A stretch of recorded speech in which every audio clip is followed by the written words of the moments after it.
مسیح خداوند میں آپ کو سلام ہو، خداوند آپ کو برکت ہے۔ آپ اسی طرح خداوند کے کلام مقدس کے ساتھ جڑے رہیں تو خداوند آپ کو برکت دے گا، اور خداوند کے زندہ کلام کی ہر آنے والی نئی ویڈیو آپ تک پہنچتی جائے گی۔ آج ہم دوسرا ٹاپک دیکھیں گے، آسمان پر بیاہ شادی نہ ہوں گے۔ خداوند کے کلام مقدس میں سے دیکھتے ہیں متی رسول کی انجیل، اس کا 19 باب ہے اور اس کی 28 آیت۔ لکھا ہے، یسوع نے ان سے کہا، میں تم سے سچ کہتا ہوں کہ جب ابن آدم نئی پیدائش میں اپنے جلال کے تخت پر بیٹھے گا تو تم بھی جو میرے پیچھے ہو لیے ہو 12 تختوں پر بیٹھ کر اسرائیل کے 12 قبیلوں کا انصاف کرو گے۔ خداوند یسوع مسیح اپنے شاگردوں سے بات کرتے ہوئے فرما رہا ہے کہ جو کوئی میرے پیچھے ہو لے گا وہ میرے ساتھ تختوں پر بیٹھ کر 12 قبیلوں کا انصاف کرے گا، یعنی کہ بنی اسرائیل قوم پر وہ حکمران ہوگا۔ خدا جو ہے وہ اپنے لوگوں سے بات کرتے ہوئے، یعنی کہ اپنے شاگردوں سے بات کرتے ہوئے کہتے ہیں کہ یسوع نے ان سے کہا، میں تم سے سچ کہتا ہوں، کیونکہ یسوع مسیح جو ہے وہ جھوٹ نہیں بول سکتا۔ وہ فرما رہا ہے کہ میں تم سے سچ کہتا ہوں۔ سچ کا مطلب ہے کہ آمین، آمین کا مطلب ہے سچ، کیونکہ خداوند کا کلام جو ہے ہمارے لیے واجب ہے کہ ہم خداوند کے کلام کو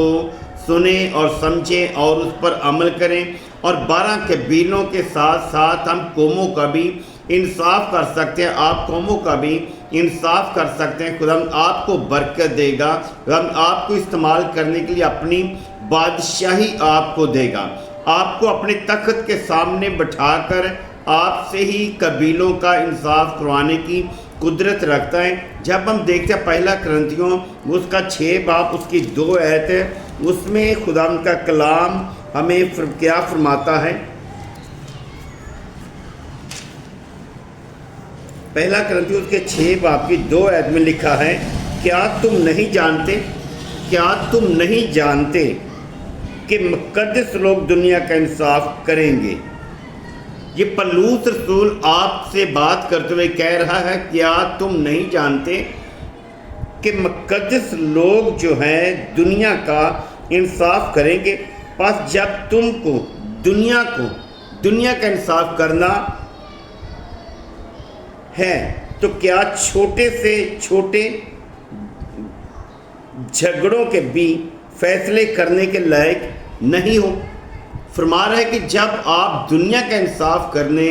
کے لائق ہے، چنے گئے ہیں، تو کیا آپ چھوٹے سے چھوٹے جھگڑے کا بھی انصاف نہیں کر سکتے؟ کیونکہ انصاف کرنے کے لیے ہم نے دیکھنا کہ آسمان کی بادشاہی کو حاصل کرنا ہے، کیونکہ آسمان کی بادشاہی خداوند یسوع مسیح کی طرف سے ایک میراث آپ کو ملے گی، تاکہ جب آپ خدا کے بیٹے خداوند یسوع پر ایمان رکھیں گے تو وہ آپ کو برکت دے گا۔ لوکا رسول کی انجیل اس کا 14 باب اس کی 26 آیت میں لکھا ہے، 14 باب کی 26 آیت میں لکھا ہے، اگر کوئی میرے پاس آئے،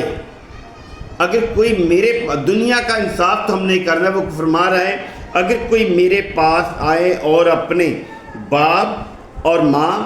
اور بیوی اور بچوں اور بھائیوں اور بہنوں بلکہ اپنی جان سے بھی دشمنی نہ کرے تو میرا شاگرد نہیں ہو سکتا۔ جب تک ہم یہ کام نہیں کریں گے، دشمنی نہیں رکھیں گے، تو اتنی دیر تک خدا کا کلام جو ہے ہمیں اجازت نہیں دے گا تختوں پر بیٹھ کر انصاف کرنے کی۔ تختوں پر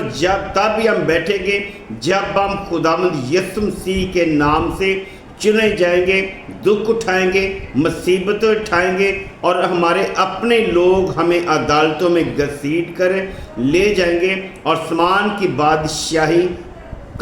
میں ٹھہر کر پھر ہم تختوں پر بیٹھ کر فیصلہ کرنے کی قدرت خدا ہم سے پائیں گے۔ متی رسول کی انجیل اس کا 25 باب اس کی 34 آیت دیکھیں،